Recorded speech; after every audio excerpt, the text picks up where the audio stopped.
You're watching South Asia Newsline and here the top stories we are tracking for you on Friday, the 6th of September. Putin wants peace negotiations with Ukraine, says India, China and Brazil could be mediators. Kyrgyzstan removes Taliban from banned terror organization list. And Bangladeshi students rally to mark 1 month since Hasina's fall.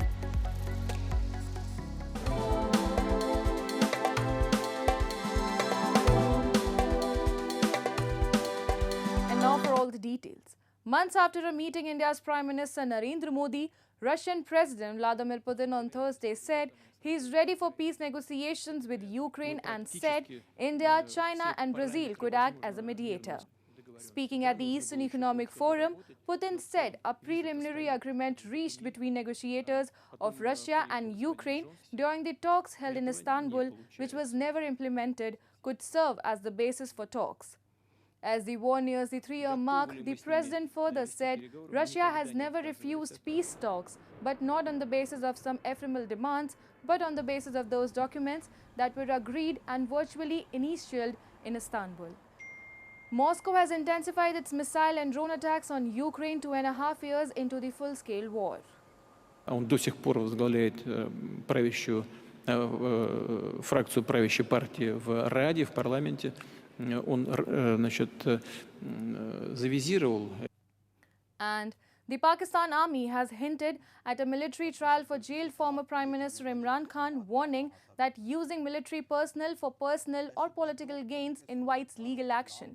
Military spokesperson Major General Ahmad Sharif Chaudhry told reporters on Thursday that the question of Khan's military trial was hypothetical. But he added, anyone who uses any person or persons who are bound by the Army Act for his personal or political interest, and there's an evidence available about that, the law will take its own course. The statement comes amid arrest and court-martial of former spy chief General Faiz Hamid, considered a close ally of Imran Khan. The former PM has said Hamid's arrest was meant to ultimately target him as other cases against him were falling apart.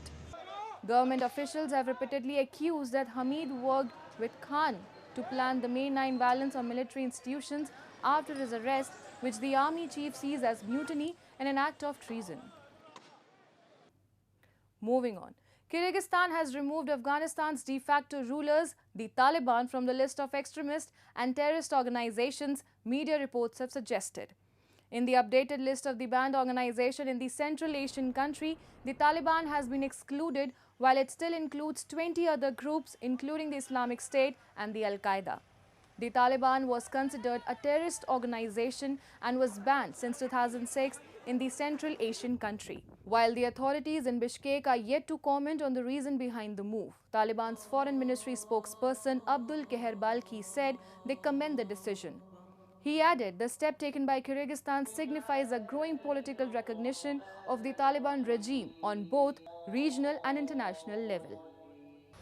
It removes a barrier to strengthening bilateral relations between the Afghanistan and other countries, the statement added. While no country has so far recognized the Taliban government, some countries, including Russia, are reconsidering their positions towards the Taliban. Moving on. Thousands of students rallied in Bangladesh on Thursday to mark 1 month anniversary of the fall of long-serving former Prime Minister Sheikh Hasina after deadly protest. Students, teachers and families of those killed in the unrest joined the March for Martyrs, carrying national flags and chanting slogans such as "Blood of the Martyrs is our power." The anti-government protest started in July as student-led movement against public sector job quotas and escalated into a nationwide uprising against Hasina.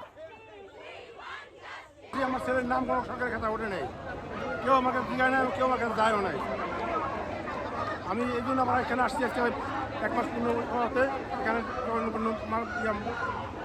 যারা মারা গেছে তাদের গার্জিয়ানদের আসার জন্য এই জন্য আসছি। Interim government থেকে আমরা একটাই আশা যে উনি আমাদের দেশে আমরা যেই অধিকারের জন্য আমরা এই আন্দোলনে লড়েছিলাম উনি আমাদের সেই অধিকারটা ফিরিয়ে দিবে এবং আমাদের সেই অধিকারের ব্যবস্থা করবে যাতে আমরা আমাদের একটা স্বাধীন দেশে পূর্ণাঙ্গ একটা ব্যবস্থা পাই যাতে আমাদের সার্বিকভাবে আমাদের উন্নত করার জন্য। More than 1,000 people lost their lives in the unrest, which forced Hasina to resign and flee to India on August 5, just before her official residence was stormed by crowds. The violence continued for several days after she fled. The country has also witnessed attacks on Hindu minority considered close to Hasina's Awami League. In the latest, a Hindu boy identified as Utsav Mondal was lynched in Khulna inside a police station as per rights group Human Rights Congress for Bangladesh Minorities. The group alleged lynching occurred in presence of army and police personnel and demanded they be considered perpetrators in this case given that brutal crime happens under their watch.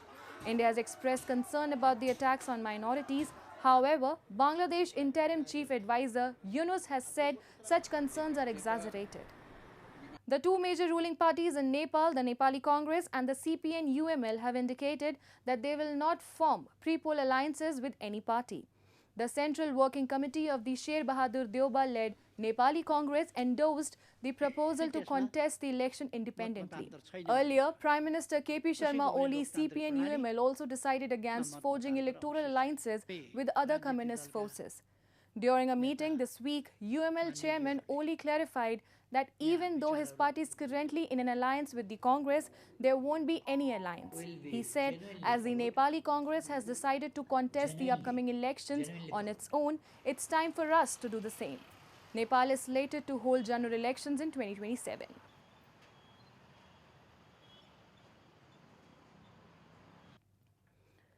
Women in parts of India and Nepal on Friday celebrated the Hindu festival of Hartalika Teej with great fervour.